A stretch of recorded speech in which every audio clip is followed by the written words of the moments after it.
From the Homes for Heroes studio in Minneapolis, Minnesota, you are tuned in to Real Talk with Homes for Heroes. Here are your hosts, Bob, Stanke, and Seth Jeska. Welcome into Real Talk with Homes for Heroes, the podcast where we discuss digital marketing tactics and strategies to help you grow your real estate or mortgage lending business. I am Seth Jeska, the emerging media manager at Homes for Heroes, and that is Bob Stanke, the director of marketing at Homes for Heroes. Bob, it's good to see your face. I haven't seen you all week long. How you doing? Good. I'm doing really well. I wore my Hawaiian shirt just for you today.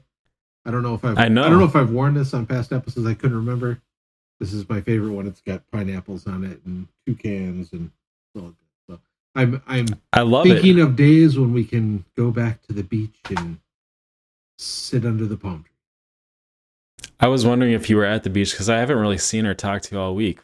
Have you been avoiding me? Yeah, I've been working. I've been working on the tan. You've just been saving up. You've been working on the tan. Actually, this hasn't exactly been the best week to be working on a tan here in Minnesota. But no, it's if you go to Home Depot and you buy a bag of sand, you dump it on your driveway and you put your lawn chair in the sand. It feels kind of like the beach. It does. So, well, make do with what you got. It's a great way to adapt to the new normal. Yeah. And hey, who knows? I mean, our stay-at-home order is set to end on Monday. So, but that the beaches here in Minneapolis, well, what we do have a beach. So actually, we have a good number of beaches because we have over 10,000 lakes here in Minnesota. So we do have quite a few beaches, but those are staying closed for the summer. So go to Home Depot, get your sand, unload it in the driveway because Bob's driveway is a favorite place for Bob to hang out. Yeah. And get one of those little kiddie pools, the little plastic kiddie pools. There you go. Good to go. Yeah. Well, no, it's good to see you. I feel like we haven't seen each other or really spoke that much all week, but I miss you. I know that we've been busy. I know I miss you too, but actually, we're gonna do some social distancing lunch today. Yeah. So after this podcast, we're gonna go to Homes for Heroes headquarters, and we are going to set up a grill in the middle of the parking lot, stay 6 feet apart, and we're gonna grill up some dogs and just because I haven't seen you in person for what has it been like a month and a half, something like that. Easy month and a half, maybe more. And the last time I saw Katrina and Luke was early March at San Antonio. Yes. I saw Katrina once because she dropped off some toilet paper for me. That's a long story. But that's what great coworkers do. They help each other out. Yes. But yeah, I haven't seen Luke, so the marketing team is eager to get back together. Absolutely. So I'm looking forward to that. So, you're wearing your Hawaiian shirt, and I appreciate that. I am actually wearing my Blue Line sweatshirt. So there's actually a reason behind the reason why I'm wearing this. Not only is it a great sweatshirt, but this is actually we record this podcast on Friday, May 15th. I know that when you guys hear this is actually going to be Wednesday, May, what is that? I don't know, 19th or 20th, whatever it is. But today is May 15th, National Peace Officer Memorial Day. So definitely want to pay tribute and honor to the fallen officers who have, sacrificed so much for serving us in our country. So just paying tribute in the way that I can. I know that we are, normally on this day, they hold a big ceremony in Washington, D.C., and they're unable to do that, obviously, this year with COVID-19. But if you can, obviously, any day is a good day to pay tribute and thank police officers for everything that they do and give thanks to those who gave the sacrifice serving our nation. So, technically, my shirt's kind of honoring police officers too, because wasn't Don Johnson in Miami Vice? Wasn't he a police officer? He was a detective. He was a detective undercover, and him and Hobbs. And he wore cool shirts like this. He did. You know who also did? Magnum PI. Yes. See, so I'm honoring law enforcement as well today. Okay. All right. I see it. It's a different. I see it. It's all good. For sure. So we have a good episode today. I'm really excited about it. I know that you're excited about it. We're going to talk about qualifying leads, or determining the quality of leads, and not being too quick to jump the gun on just throwing leads aside and saying, hey, they're just not quality leads, they're not good leads, and just kind of ignoring them, right? Mm-hmm. I think it's an important topic, especially as we move forward into whatever this new normal is with business, right? We're doing a lot of things more virtually, and we're relying on digital platforms a lot more because we're not able to do as much in-person networking, just depending on what state, what city you're in, but some of those in-person relationships that you were able to build, obviously they provide what we tend to assume are much higher quality leads than the leads that we get on digital platforms, such as, advertising through Facebook or YouTube or Google or whatever it is, where they tend to be what we assume are less quality or maybe colder leads. So I think it's an important topic that we talk about as we move into this, whatever this new norm is, as we rely more on social media, email, and some of the social advertising platforms, some of those more digital platforms where it requires us to do a lot more nurturing and hand-holding, and requires us to be a lot more patient. So I know this is a topic that I'm extremely passionate about. I don't know if that's the right word, but we do a lot here at Homes for Heroes in terms of advertising to drive awareness around our program, and obviously we want to make sure that we're serving every hero, and so we want to make sure that those leads are continuing to be, we're continuing to build those relationships. How do you feel about recording this episode, Bob? Beyond ecstatic, because your voice shows it. Well, because in my marketing career, lead generation has been a big piece. Well, not just lead generation, lead nurturing, all the way from the very, very top of the funnel to all the way down to the bottom. Actually, I've been able to work the full cycle of a lead turning into a customer. So this has been a big part of my career. It was a big part of why I was hired at Homes for Heroes, was to think about how this is done, and how we capture leads and how we nurture leads. And so anytime we talk about leads, lead quality, lead scoring, I have lots of thoughts. And so, yeah, I'm excited about this topic. So your title here at Homes for Heroes is Director of Marketing, but what was your initial title at Homes for Heroes? Director of Lead Generation. Right. Yeah. So if there's anybody that's more qualified to talk about this topic, I don't know who it is, but between you having that experience with full funnel marketing and me being more focused on top of the funnel, I think that we can definitely provide some insight and some thoughts behind this. So first of all, I want to ask you a question on why this topic is so important to us as marketers, and to our audience as real estate professionals and mortgage lenders. Why is it so important that we don't just simply jump the gun on a lead that we get, whether, I don't care what channel it is, whether it is through a personal referral, and I would say personal referral is probably even more critical because those are your personal relationships too, but whether it's through a personal referral, whether it's through lead acquisition through a lead magnet, or if it is a lead that you get through paid advertising, however you get that lead, why is it so important that we not just jump the gun, and because a lead might be what we call as unresponsive, that we just don't throw it in the garbage and just say, hey, we're going to ignore that lead because it's not a quality lead? Why is it so important that we just don't jump the gun on that? I have my own personal thoughts, but I really want to hear yours. So I have two thoughts, and the second one actually I'm going to relate to a pop culture reference.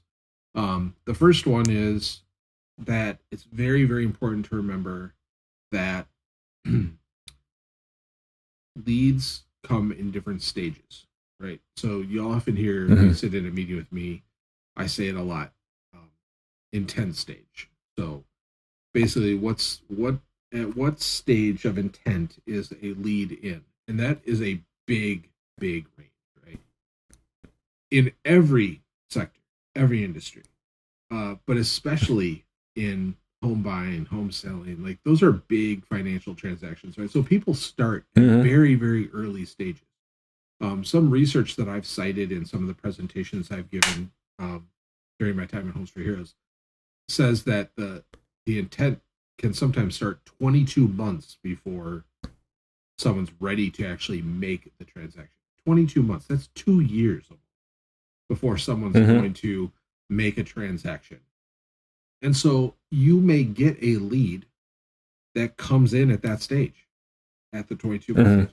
Now that doesn't mean the lead is less valuable. Actually, I make the argument that is actually the best time to come in contact with someone, because you have the ability to really build authority with that lead and build credibility with that lead, and really kind of get them in the mindset that you know is most successful for them, right?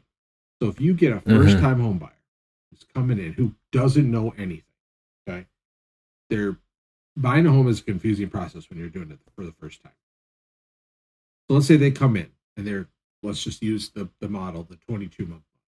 They come in at month 22. And this is your opportunity as a real estate agent, a mortgage lender, to walk them through that entire process and do it in a way that's easy to understand and clear. And that really helps build authority and credibility. That person, that individual coming in at that stage of intent, is going to have a lot more trust.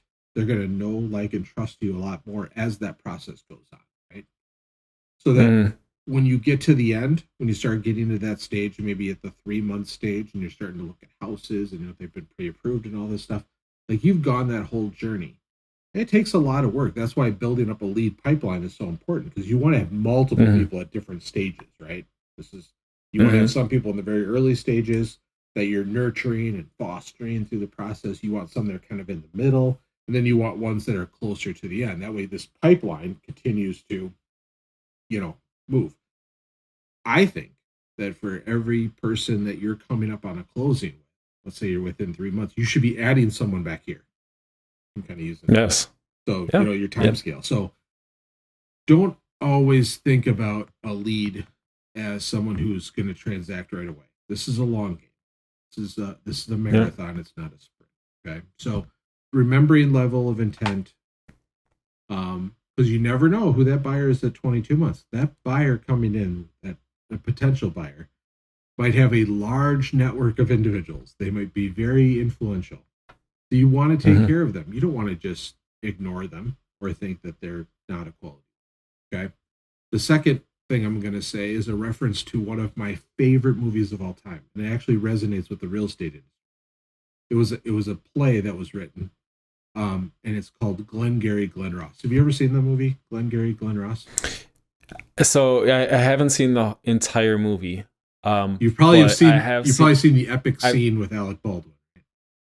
I have seen the epic scene, and I do remember that you actually showed this clip to the rest of us at the marketing department, and we watched this. Yes. And actually, Bob, I'm just gonna to not make this an awkward scene.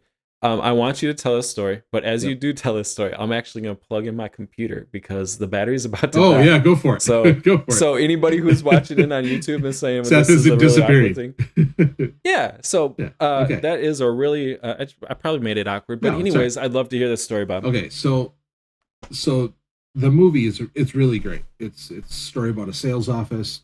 They sell timeshares, and it's a group of these sales guys. And they're kind of struggling, or at least their head office thinks they're struggling. So they bring in kind of this like motivational speaker guy, and he's like this big head honcho real estate guy. And he comes in and he's really trying to fire these guys up. He's making fun of them and all this kind of stuff. This is the scene. This is the 9 minutes of the movie that most people remember, because Alec Baldwin and Jack Lemmon and Kevin Spacey, they're at their best in this part of the movie. And Alec Baldwin's character says something that's really kind of interesting. He says, because Jack Lemmon's character says, these leads are weak. The leads that we're getting, that the office is giving us, they're weak leads. And you really, in the movie, you sympathize for Jack Lemmon's character because you see what he's going through and what he has to do. But Alec Baldwin's character, who's coming off as kind of the jerk in this moment in time in the movie, he actually says something that's very interesting and something I think about a lot when I think about leads. He says, the leads aren't weak. Then he says Jack Lemmon's character is weak, but besides that, he says the leads aren't weak. A man does not walk on the lot lest he wants to buy. That line is very powerful because it's very true, right? You don't just go to let's say you're shopping for a car, or someone doesn't just walk on the car lot just to look at cars. That's very, very rare. You might be a car enthusiast, but you don't go to a car dealership just to walk the lot, just to admire the cars. Everybody who's walking on a car lot is at some stage of intent. Again, could be very early, but they're at some stage of intent to buy. And nobody knows this better than real estate agents. Nobody knows this better than people who sell cars. Maybe other things like very, very high-end electronic systems. Like, these are big purchases. But the character, Alec Baldwin's character, person does not walk the lot unless they want to buy. So he was saying in this movie that every person who you have the ability to talk to is a potential buyer, because they wouldn't fill out a lead form if they weren't. This is another thing I often tell people all the time. Look, I don't just go on a website and fill out a form because just for fun. Like, that's not something that people don't do that, right? The only reason someone will turn over their email address or their phone number or their name is because they have some level of interest. Are they ready to buy yet? No, maybe not. But they have some level of interest. You can't say they don't, because like I said, I don't just go to random websites and fill out forms. Nobody does that.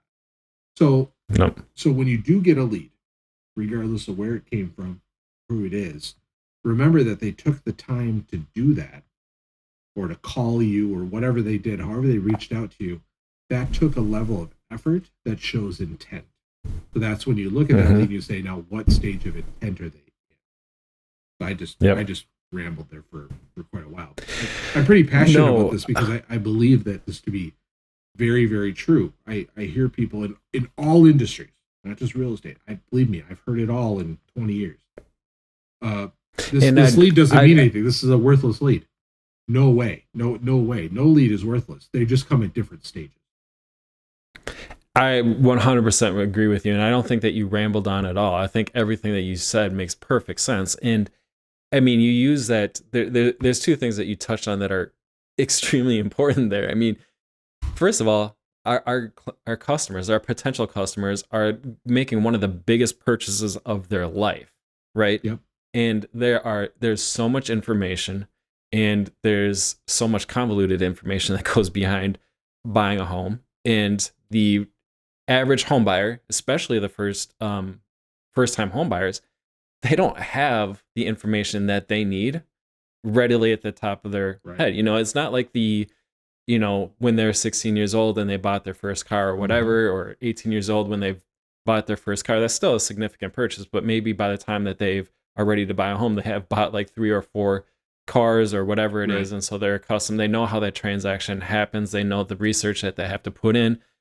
Buying a home for the first time, I mean, literally you're putting down at least $150,000 investment, whether, that might not come in the form of a down payment, right? But you're on the hook for at least, $150,000, and that's in a very that is in a very affordable market.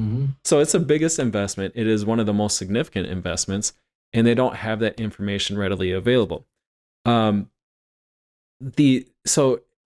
I take that, and the way that I put it into context for myself is even when I make a purchase for myself, when I purchase this microphone, or when I purchase the video camera that I am using to record this podcast with, or this YouTube video with, I put so much research into it because I knew I was making an investment, and it's not nearly the investment that I would make with a home. Yep. But I want to make sure it's, hey, am I using the right vendor? Am I using the right, am I looking into the right brands? Are they reputable, etc.? There's so much research that you have to put into that you have to start with that research somewhere. Yeah. And some of that is not always surface value. You can get some great information off of websites by visiting websites. But sometimes it is by filling out a lead form to say, hey, I just want some more information about this service or this product before I move into the next steps. And the only way that you can do that is by starting to develop that relationship and getting that information. And I think that it's really important. Now, the other thing that I'll say about this and why it's so important is it's a reflection in our brands, both our personal brands and our brands as businesses, right? I mean, everything that you do to build that relationship, whether it is a cold lead or somebody who is lower on the intent scale or somebody who is on the higher intent scale, every interaction, every engagement that you have with that individual is building your brand.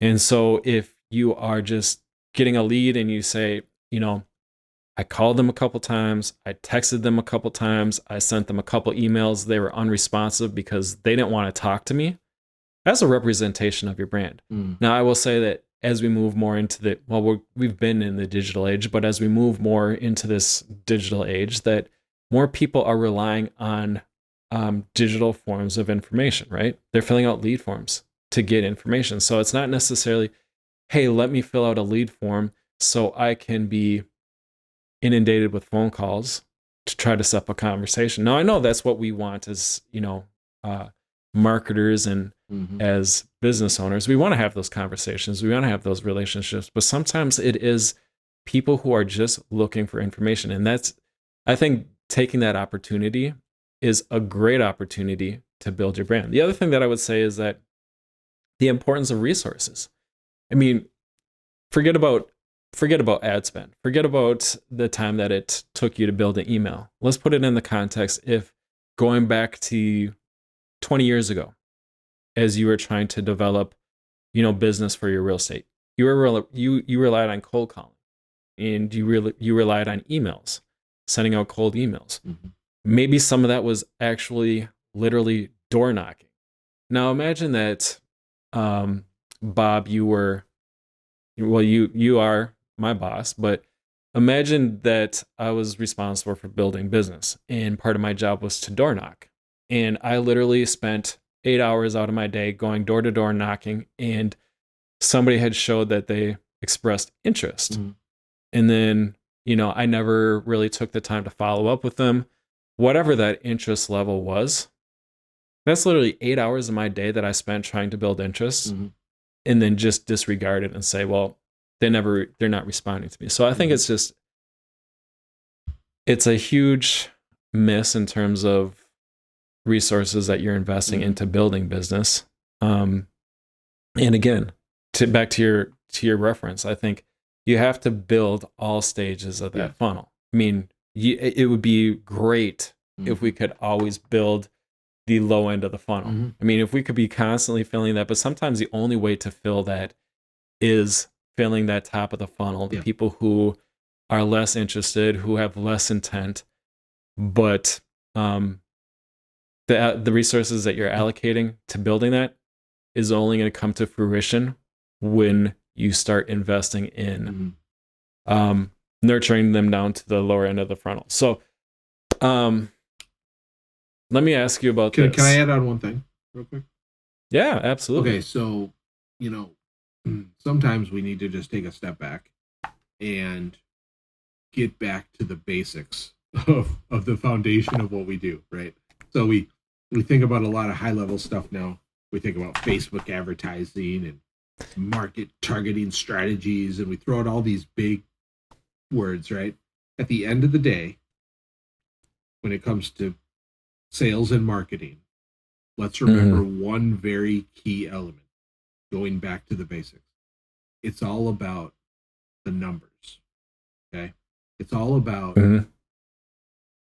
this is a numbers game, both the marketing side and the sales side. Yep. And so the more people you build into your pipeline, the more names you get, the more email addresses you get, the more phone calls you make, right? I remember I was good friends with a guy who worked at this company I worked at. He was a sales guy, and what he would do is he would, at the end of the day, he would stay 5 minutes longer and make one more call every day.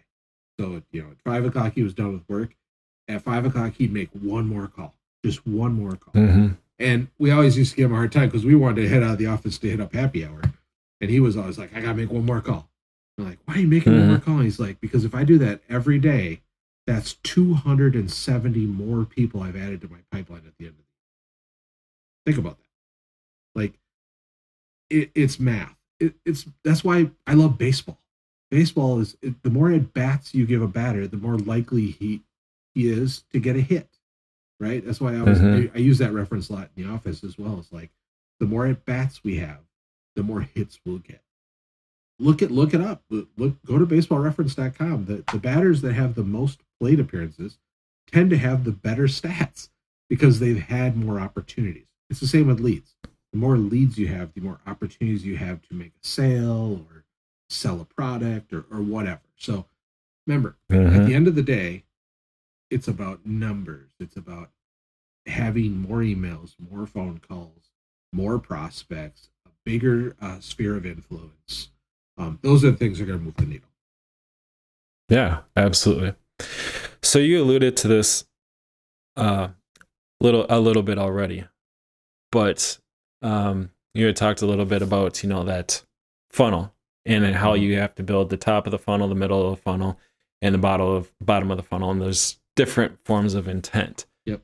So how would you qualify leads within this? Now, we tend to think of leads as non-responsive, leads as currently working with, leads that are in the process of they've signed a contract and are working with. But that's not necessarily the full funnel, right? There are, and some people might just simply use a very broad way to categorize their leads: qualified and not qualified. And I think that's what we tend to use between marketing and the sales department. Hey, you're sending us qualified leads and you're sending us not qualified leads. And we use this very broad categorization strategy. But there are, people who are interested. There are people who have intent. There are even people who have strong intent. There are people who have consideration. So there's several ways that we can categorize leads. But what do you find as the most effective way for your business, and to what my follow-up question in terms of nurturing them, what is the best way to categorize leads, you believe? Okay, so there's I believe there's two endpoints to this. There's a very basic way and a very more probably advanced way that requires maybe a little bit more work but can have greater benefit for you. So let me I believe that the more interactions you have or engagements you have with a lead, they probably have a higher propensity of transacting or doing business with you, right? So the one thing you want to do is when a lead comes in, get it in. Maybe your CRM can help you do this, or maybe you got to do it in a spreadsheet. You want to start measuring the interactions that you have. And it all starts with that initial kind of conversation, right? Maybe it's a survey or it's something, right? It's because you want to figure out what bucket this person falls in. So as a real estate agent, maybe you're asking questions like, have you been pre-approved yet? Okay. Have you started looking at homes yet? Have you actually taken any open house tours yet? Have you talked to any other real estate agents yet? Do you have money saved for a down payment yet? And depending on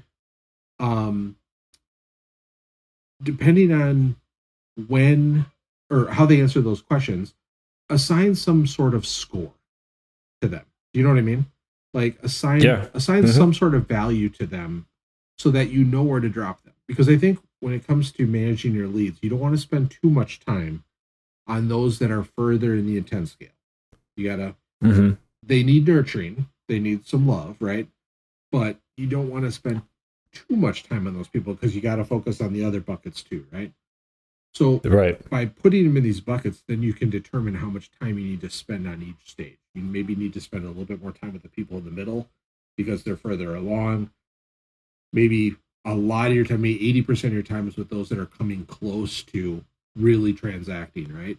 So that initial survey or initial questionnaire or initial phone call helps you determine.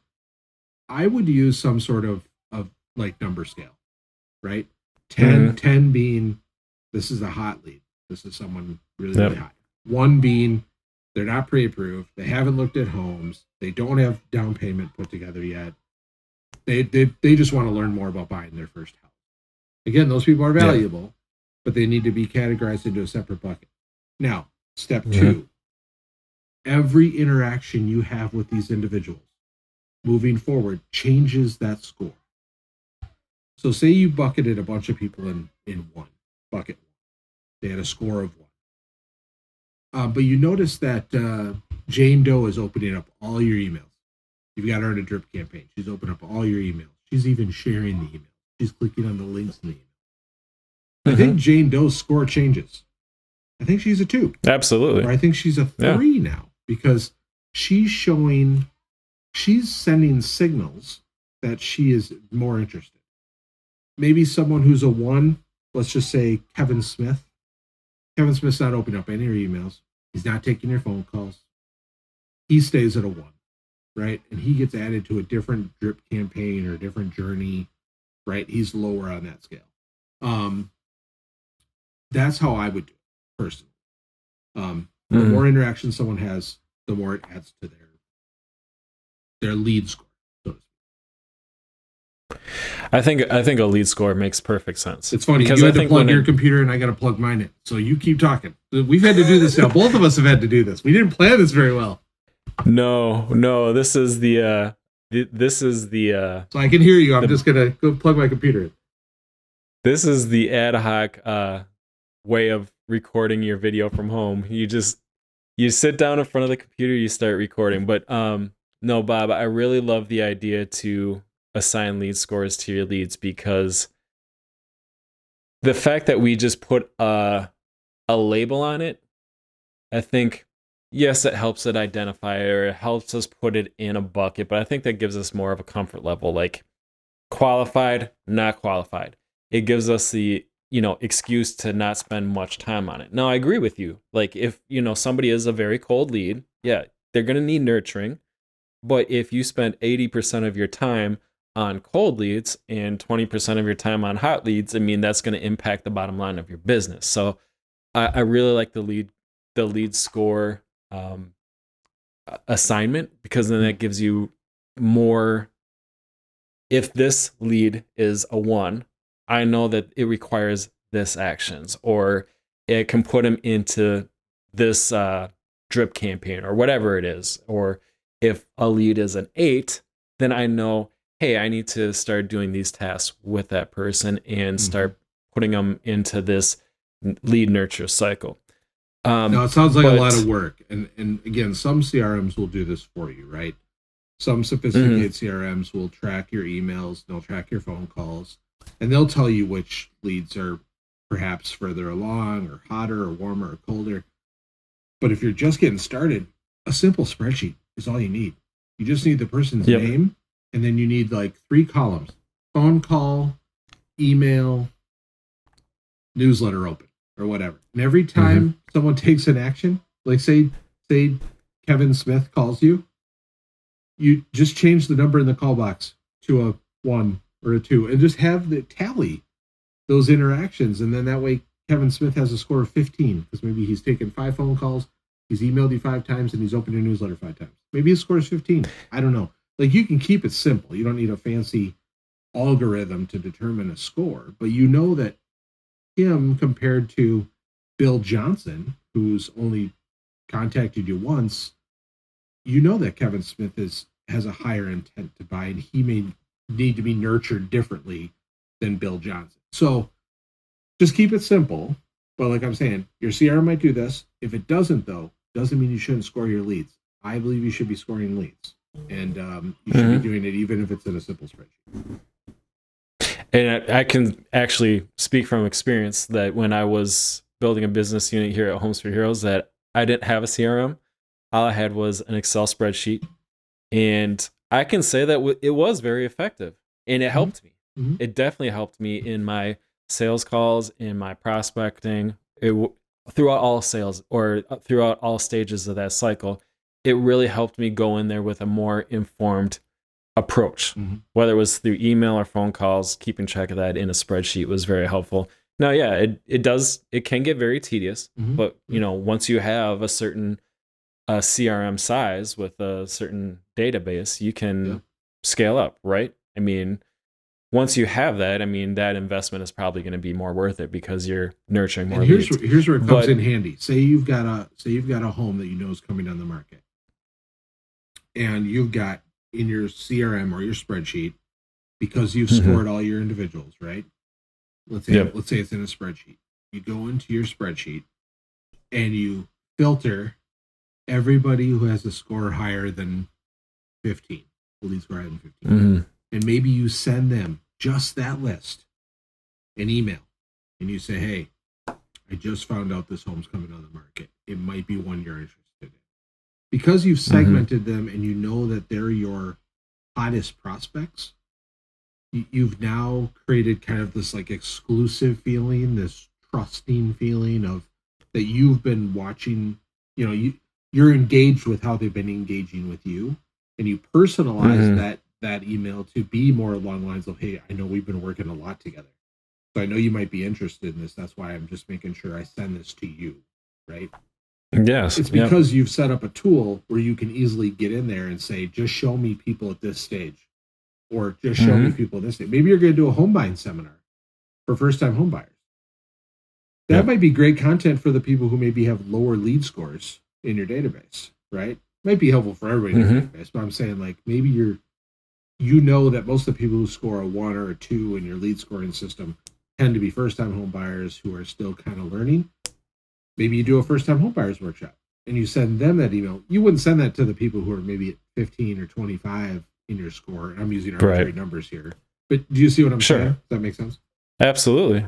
And I mean, to that point, as you talk about people who are engaging with your emails, maybe they haven't had conversations with you, right? Maybe they're unresponsive to your phone calls. Maybe they're unresponsive to your personalized emails, which I think that a lot of people who are just trying to build or generate information, a lot of people will be unresponsive, right? Because they're gathering information and they're trying to be more informed. But as you are tracking their engagement with maybe some of your drip campaigns, maybe you're sending out information and they're clicking on certain emails. Now, this is more with a advanced CRM and automation, but based on their engagement in your emails, maybe they're clicking on a lot of links with homes within a certain neighborhood with a certain home price, right? Yep. Then you can start putting them into a segment where you know exactly the kind of content that is creating engagement for them, right? Now, again,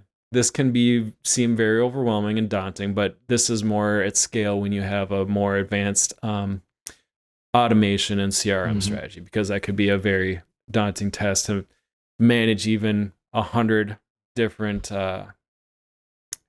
clients within a database and personalize their content. But now I'm going to get to the money question for you, Bob. and we've already talked about this, but we haven't talked about it specifically. So we're talking about if you're investing 20% of your time in people who are at that lead score 1 or lead score 2, right? That's not necessarily saying, hey, they're not responsive, they're ignoring me, so I'm going to ignore them, right? That's not what we want to do, because they have expressed some kind of interest. And nobody walks on the car lot if they're not interested in buying. So we have to continue to treat them as interested customers. But we only want to spend 20% of our time on them, right? We want to spend the majority of our time serving the people who are ready to, get into their new home or whatever that is. So what is the best practice that you would recommend for treating these leads that is respecting the customer experience, respecting our brand, and respecting resources in terms of time and money? How would you treat these leads who are what we would consider a lead score of 1 or 2, people who are more in the I hate to say it, it just sounds negative, in the bottom of the funnel or in the top of the funnel, but you know what I mean? Yep. And I have an answer for that. So individuals who are at that lower stage of intent are absolutely ripe for automation. Okay. So here's why. Not to become, impersonal or anything like that. It has nothing to do with that. It has to do with how you're going to effectively manage your business. Every lead matters. Every lead counts. I'll never, ever, go against that. But what I will say is that not every lead is worth the same amount of your time or attention. So for those leads who have a lower lead score, set them up on a 6-month automated marketing journey. Okay. Maybe they get an email every 2 weeks. So you create 12 emails. And every 2 weeks, those people get an email. So what you're going to get out of this exercise is, 1, it's automated. So you can worry less about it. Yep. Make sure the emails have some level of engagement in them, if possible. Hey, if you have any questions, give me a call, email me, give them an email address, and still stay engaged for those who follow through. What you're going to find is something very interesting at the end of 6 months, 12 emails. And I'm just throwing that out as an example. What you're going to find is that some people are going to unsubscribe. Yep. And that is perfectly fine. In fact, you want that. Yeah. You want that. Okay. Because those are the people who really aren't interested yet. And you don't want to further waste your time or their time. Right. So it's okay. Unsubscribes are fine. But you're also going to have this handful of people who are going to make it all the way to the end. And now you're going to say those people who opened up every email or didn't unsubscribe, their score changes. In my mind, their score changes because they're interested. They're still interested. It's almost like they've graduated from sophomore year high school to junior year. You're kind of moving them on to the next stage. So then after those 6 months, now you're like, okay, I'm going to give them something else. I'm going to give them a half automated journey and half I'm going to do some phone calls, webinars. I'm going to do some live stuff, things that involve more of your hands-on interaction, right? Okay. And set those people up on a secondary journey. So now we've created this initial journey, which is you're kind of testing where they're at. Maybe you're asking survey questions, you're seeing who opens, who unsubscribes. They get through that. Now they go into something maybe with a little bit more personal touch. Okay. They get through that. So forth and so on, right? This journey can last 2 years. But I think you see what I'm saying. Let me ask you this. Yep. Because I think that's a question that I want to ask you specifically. And then I want you to continue to be able to go on with your point, but I want to stop you there for a second. Sure. What is the length of that journey? When do you say that journey ends for somebody who has entered this funnel, but has never had a conversation with me? When do you actually discontinue that journey? I think some of it depends on your content and how much content you have. Think through what types of information do you want people to know, or that you want to have them know, or what you want them to know about you, or whatever. And think through, is that 6 emails? Is that 12 emails? I would say don't do any more than 1 email per week for the first 3 months. More than that is you're going to catch a lot more unsubscribes than not, right? Especially since you're trying to build the know, like, and trust factors, which are the 3 levels of really how a consumer feels about a brand or an individual before they'll do something more meaningful. So that no stage, 1 email per week, I say 3 months. I think 12 emails feels good. Maybe somewhere in that 8 to 12 emails, right? Okay. I think that gives a good litmus test of someone's, longevity of staying with you and listening to your message and what you have to say. So I would say that'd probably be what I would use as my baseline for that first initial stage of intent. And you're going to want to play with that. That might be different for everybody, but I would say that's a good starting point. How do you feel about asking? Because I know that, a lot of, bigger brands who are more on like the content strategy, using content strategy and email as a way to build relationships with their potential customers. They will send out an email once every 6 months, especially to the people who have shown no engagement or have been unresponsive. Just literally asking them, hey, we just wanted to check in with you and see if you're still interested in receiving content from us. And if you are, just click here and we'll continue to send you great information about the homes that are available for sale in your neighborhood, or great information about things that you need to consider when buying a home. How do you feel about that approach? Well, I don't know about your grandma, but I'm sure most grandmas out there said the old rule, a closed mouth don't get fed. You gotta ask. You absolutely gotta ask, because if you don't ask, you won't ever find out. Most consumers aren't going to take the initiative to tell you, unless it's through an unsubscribe. They're not going to take the time to tell you whether or not your content's valid or not. You've got to take that off of signals you're getting, open rates and click-through rates and things like that. So you absolutely have to ask. And actually, by doing that, I think that that helps strengthen the relationship, right? And that's why I think it's worth the time to reach out even to those early stage leads with a phone call. Maybe you've dripped them through 6 newsletters or whatever. Give them a call. It takes 2 minutes. Hey, I've been sending you some emails. I don't know if you got a chance to see them or not, which of course you might know because MailChimp tells you, or your emails, But you're kind of testing the waters, right? You're like, hey, I've been sending you some stuff. We haven't really connected lately. How are things going? Are you finding what I'm sending you valuable? Is there anything else I can help you with, or where are you at? By doing that, that really sets up for a couple of things. One, they may just say, you know what, I'm just not ready yet. I thought I was, but I'm not ready. You're like, okay, cool. I won't send you any more stuff out of respect for your inbox. But hey, if you need anything, let me know, and I'll contact you in a year and see where you're at. Or you get people who come in and say, yeah, I'm still learning. I'm still interested. But I really want to learn about this. Right? Maybe they haven't seen this yet. Maybe it's stuff around mortgages, or maybe it's, financing or budgeting for a house. So then you have, this is an opportunity for you to change that lead score, right? And then also put them maybe down a different journey. Maybe they go down a different journey now because you've learned another piece of information about them. Okay.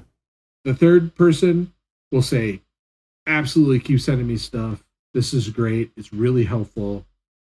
Love everything you're sending me. Adjust their lead score, continue sending them down your journey. But doing that little touch base, that personal touch base, might give you some insights. So I would say yes, the answer to that is definitely never be afraid to ask the question.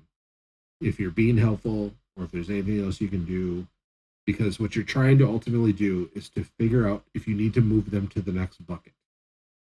Because like I said, if you have 6 buckets 6 buckets in your intent stage scale. You want to try to have equal numbers in each bucket. And watching a lead move from one stage of intent to another, it allows you to welcome in more people in those other buckets. I love it.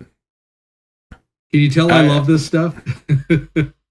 Well, yeah. I mean, I'm glad that you love this stuff, and I think it's so important. I love your analogy for nobody wants to walk, or nobody's going to walk on a used car lot or a car lot if they're not interested in buying. Whatever level that interest is, they walked onto that car lot for some reason. So I'm going to use a different analogy. I love your analogy, and I'm not going to take away from it, but I think this is perfectly relevant for me as a single man at 42 years old. So, oh, this could go many different ways. Go ahead, keep going. So, if you don't show your girlfriend love, right? There's somebody that will, right? That's right. Now, at 42 years old, I can say that. Well, I can't believe I just threw my age out there. So, at 24 years old, I can say that there have been a lot of relationships that haven't worked out because we just weren't the right fit for each other. That's perfectly okay. Sure. Like, not everybody's the right fit for each other. But I don't want anybody to walk away because they thought that I didn't want to show them the love or care about them. And I think that's the same way that we should approach our leads as professionals, right? Not every lead is going to work out. That's okay. Totally. I mean, if we had 100% conversion rate on leads, I mean, we would be like, I would be kicking Grant Cardone off of his throne and saying, like, go grab me water, okay? Or whatever, because nobody's going to convert 100% because not everybody is going to be the right fit. But I don't want a lead to walk away saying that I didn't use them because they just didn't show care. Totally. And so that's my analogy that I'm going to use, and I can use it because I've had tons of broken relationships, but it's not because I didn't care or I didn't love them. All right. It's just because. Well, I don't know what your boyfriend score is, but I'm sure there's some spreadsheet out there that has it. My what? Your boyfriend score. Instead of a lead, what does that mean? Instead of a lead score, your boyfriend score. Oh, you're on some spreadsheet somewhere. Your level of love is high. I don't want to see that spreadsheet. No, but you're absolutely right. Like, we do it in a lot of areas of our life. We just sometimes have to do a check-in. Where am I at with you in our relationship? You know, whether it be personal or professional. Because it helps you level set with what you need to do next or what you need to change. Right? So it's no different in this game. It's you're courting a lot of leads at one time. You want to understand how to best treat them the best. And so that's why it's super duper important. And so lead scoring is important. Tracking level of intent is important, and what stage and what content you're delivering to them and how you're keeping them warm. And again, don't be afraid of the ones that drop off. That's okay. That's a good thing. Because it helps you welcome in new people. Yeah, absolutely. And I will just say that I've never lead scored any of my ex-girlfriends. Okay, so if I believe there's no lead score. So I didn't. The question is the funnel full?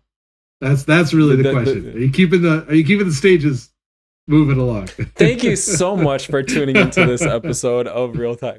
No, yes. So I'm gonna just dodge that question. Hey, I got a question for you, Bob. Yeah. Before we wrap up this episode, and I'm going to give you the chance to take us out of here.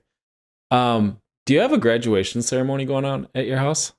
I felt like there was like some kind of celebration. Did your daughters didn't graduate? No. The oldest daughter is a junior, so next year will be graduation. Yeah. Nope. Oh, I just heard some festivities in the background. I thought like there was a graduation ceremony going on. No, that's sometimes it gets a little loud here. We have 6 people in the house, and but sometimes the volume goes up, and I don't necessarily have a very good studio. in here. Yeah. So this is the new norm that we're getting accustomed to as content producers, that we are just recording from our house, and sometimes we forget to plug in laptops. Yep. Sometimes there are celebrations in the back. So just real quick, Bob, pant check. Can you do a pant check? I'm wearing pants. Oh, I have shorts on. All right, well, I'm kind of trapped. I am wearing trapped pants behind my card table, but I have shorts on. Okay. You have pants on. Okay, good. Well, so we're at least keeping it somewhat. Well, when you professional dropped off all this equipment, I Homes. thought you were going to drop off an audio engineer for me too, like some sort of individual to kind of sit here and help me with all this fancy audio technology, and set up a sound studio in here and stuff. That's coming. Okay, that's coming. Good.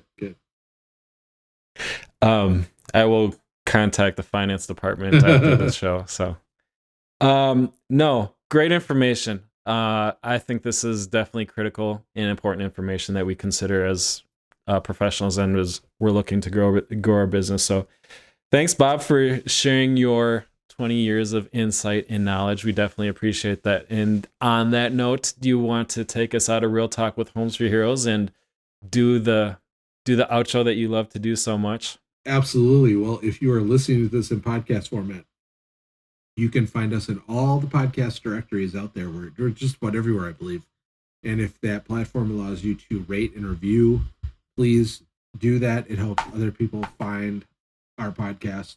And if you're listening to this and you want to watch us live and see my Hawaiian shirt and Seth's Blue Line sweatshirt, please find us on YouTube.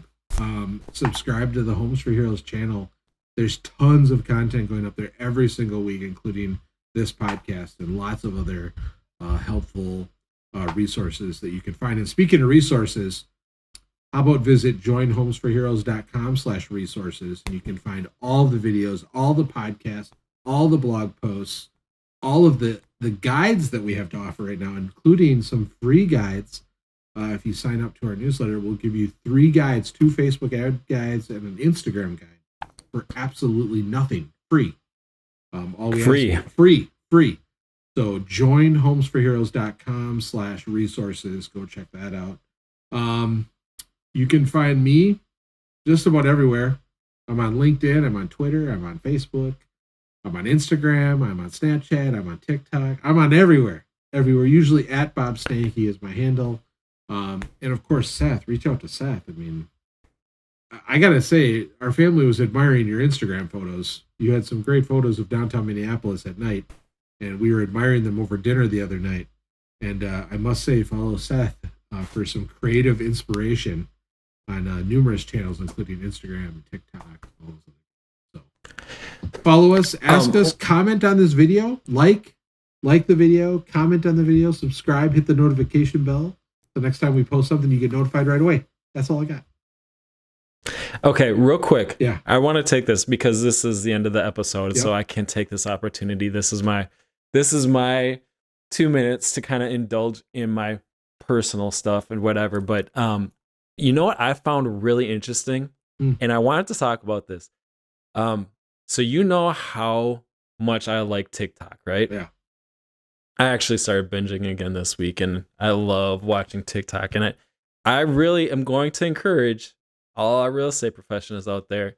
TikTok, 3-4 years, it's going to be the platform that you wish that you started to get familiar with, whether you're creating content on it or not. I'd really encourage you. But I find it so fascinating how TikTok is literally controlling the pop culture right now. It is manipulating the pop culture. So I got into my car. Every time I get into my car, which is very few and far in between now, I'm hearing the songs that were made popular on TikTok. Yeah.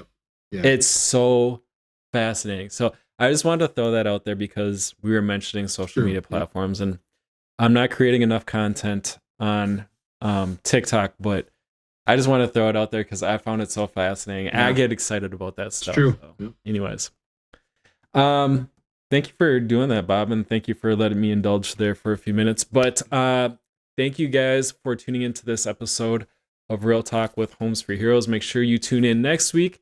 We have some great information to share about corporate partnerships. So make sure you tune into that, and we look forward to seeing you next week. Thank you.